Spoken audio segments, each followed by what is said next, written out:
আমাদের বাংলাদেশে গত 1 বছরে চাঁদাবাজদের সংখ্যা বেড়েছে না কমেছে? আপনি কি বলবেন? অবশ্যই বেড়েছে। এখন এই চাঁদাবাজদের শাস্তি কি জানেন?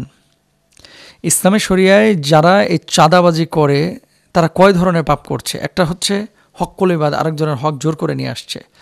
2 নম্বর হচ্ছে ধোঁকাবাজি করতেছে। তারা অনেক সময় বলে যে সিটি কর্পোরেশনের চাঁদা, বাজার কমিটির চাঁদা, টেম্পো স্ট্যান্ডের চাঁদা, তারপরে রিক্সা স্ট্যান্ডের চাঁদা, বাস স্ট্যান্ডের চাঁদা।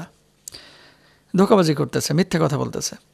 3 নম্বর হচ্ছে তারা যে অর্থটা নিচ্ছে এই অর্থটা বল প্রয়োগ করে জালেমের আচরণ বা জালেমের চরিত্রের বহিঃপ্রকাশ ঘটিয়ে তারা এই চাঁদাবাজি করতেছে।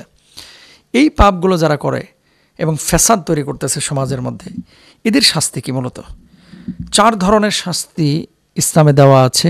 এদের বিধান এভাবেই আল্লাহ সুবহানাহু ওয়া তাআলা কোরআনুল কারীমের মধ্যে দিয়ে দিয়েছেন। আল্লাহ সুবহানাহু ওয়া তাআলা কোরআনে কি বলছেন?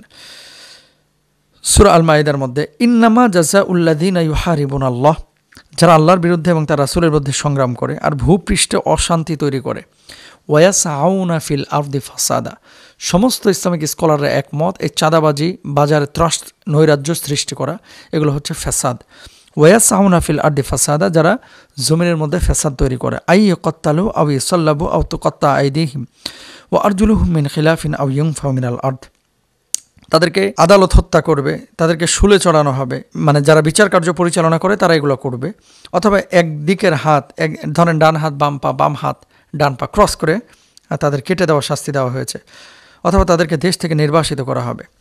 খেয়াল করেন, এরকম চাঁদাবাজ যারা আছে, যারা আমাদের বিচারিক ভাইয়েরা আছেন, বোনেরা আছেন, তারা যদি সিদ্ধান্ত নেন যে আমরা এইভাবে বিচার করব, ইসলামী শরিয়া যে ল বা আইন দিয়েছে, একটা চাঁদাবাজ গুলিস্তানে পাবেন না, একটা চাঁদাবাজ আপনারা পল্টনে পাবেন না, একটা চাঁদাবাজ বাংলাদেশের বাজারে রাস্তাঘাটে পাবেন না।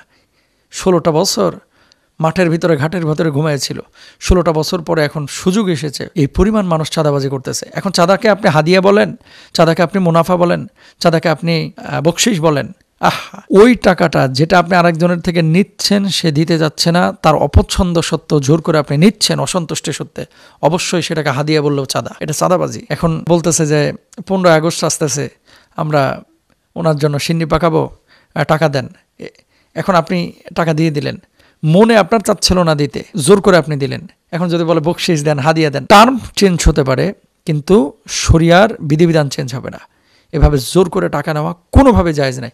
রিক্সাওয়ালা, খেটে খাওয়া মানুষ, সিএনজি চালায় যারা, কয়েক হাজার কোটি টাকার মালিক, তারা কয় টাকা তারা কামায় এখান থেকে? 200-250 টাকা। দই মিষ্টি বেচে পল্টনে, আমি দেখেছি, এখন তো আমি ইংল্যান্ডে, কিন্তু আগে দেখেছি 250, 300, 450 টাকা পর্যন্ত এই চাঁদা নিত গুলিস্তানে, পল্টনে। যারা দায়িত্বশীল লিডাররা তো সামনে আসে না, এই চামুন্ডাদের পাঠায়। এদেরকে যদি প্রকাশ্যে এভাবে শাস্তি দেওয়া হতো, তাহলে বাংলার জমিনে চাঁদাবাজি থাকতো না। আল্লাহ বুঝদান করুন, রহম করুন।